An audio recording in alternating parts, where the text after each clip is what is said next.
অন্য বছরে দেখেছি বিভিন্ন দল বিভিন্ন ব্যক্তির পরিবর্তন হয়েছে, কিন্তু মানুষের ভাগ্যের পরিবর্তন হয়নি। বরং দুর্নীতি, জুলুম, নিষ্পেষণ এবং ফ্যাসিস্টের মাধ্যমে গোটা জাতিকে বঞ্চিত করা হয়েছে।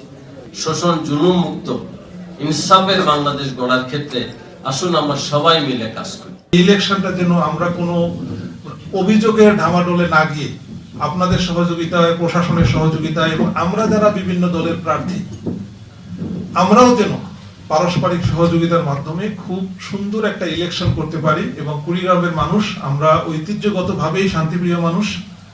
এই শান্তিপ্রিয় মানুষগুলো আমরা ইতিপূর্বে যেরকম শান্তিপূর্ণভাবে ভোট দেয়া, কোনো ধরনের বৈষয়িক বা কোনো ধরনের প্রলোভনের কাছে না হারা এবং সবকিছু মিলাই একটা নতুন বাংলাদেশের নতুন স্বপ্ন বিনির্মাণের জন্য নাগরিকদের যে দায়িত্ব, এই দায়িত্ব পালনের জন্য আমরা সহযোগিতা করি, সেই প্রত্যাশাটা আমার এবং আমার দলের থাকবে।